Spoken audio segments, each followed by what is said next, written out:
అందరికీ నమస్కారం. శ్రీ అపరాజిత వంటిల్లు స్వాగతం. నేను మీ భవాని. ఈరోజు వీడియో దసరా నవరాత్రులు వస్తున్నాయి కదా, అమ్మవారికి 9వ రోజు ఇలా పాయసం చేసి పెట్టండి. ఒక మాట, శ్రీ అపరాజిత వంటిల్లు ఛానల్ ఫస్ట్ టైం చూస్తున్నారా? సబ్స్క్రైబ్ చేయండి, లైక్ చేయండి, షేర్ చేయండి. నచ్చిందా వీడియో? కామెంట్ చెప్పండి. పక్కనే బెల్ ఉంటుందని నొక్కండి, వీడియోలన్నీ వస్తాయి చూడండి. రండి ఇప్పుడు వీడియోలోకి వెళ్దాం. పాయసానికి కావాల్సింది సేమియా 1 కప్పు తీసుకుంటున్నాను, సగ్గుబియ్యము 1 అరకప్పు తీసుకుంటున్నాను. ఇలా ఈ కొలతలు చక్కగా సరిపోతాయి.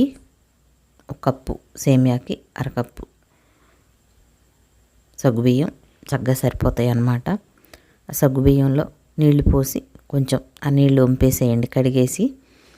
తర్వాత మళ్ళీ ఇంకాసన నీళ్లు పోసి సగ్గుబియ్యంలో వాటిని పక్కన పెట్టండి. ఒక 15 నిమిషాలు నానితే తొందరగా ఉడుకుతాయి, బాగుంటుందన్నమాట.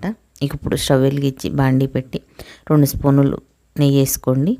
కొంచెం జీడిపప్పు వేయించుకొని ఇవి కొంచెం వేగినాక పుచ్చగింజలు వేసాను.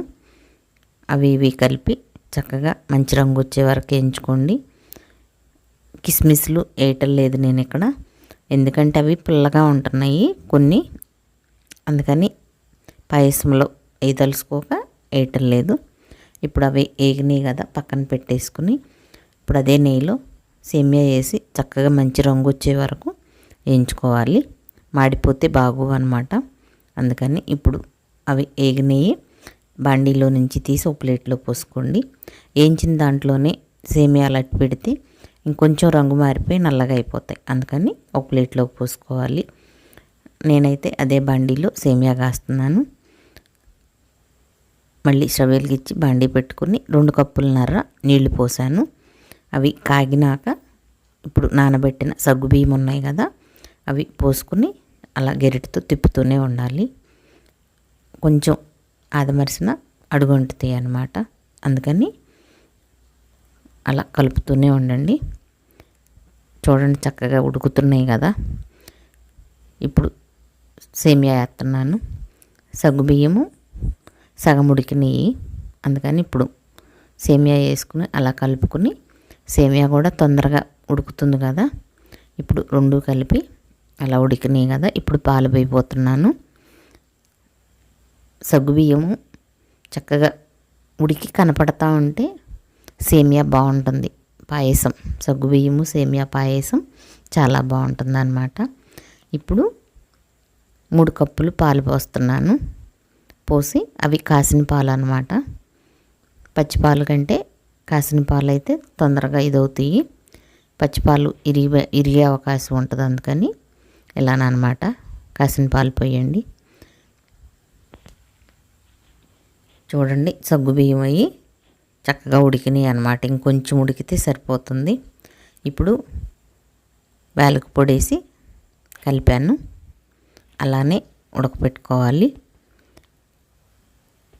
వాటిని వదిలేస్తే అడుగంటుతాయి అన్నమాట, అందుకని అలా కాకుండా కలుపుతూనే ఉండండి. ఇప్పుడు పంచదార వేస్తున్నా. 1 కప్పు పంచదార వేసి మళ్ళీ ఒక 4 స్పూన్లంతా పంచదార వేసి, ఈ కొలత చక్కగా సరిపోయిందన్నమాట.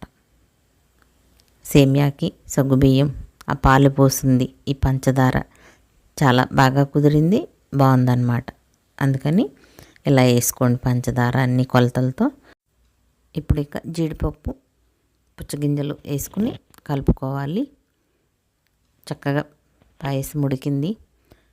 9వ రోజు అమ్మవారికి ఇలా పాయసం కాసి నైవేద్యం పెట్టి చక్కగా పూజ చేసుకుని మీరింటెల్లపాది తిని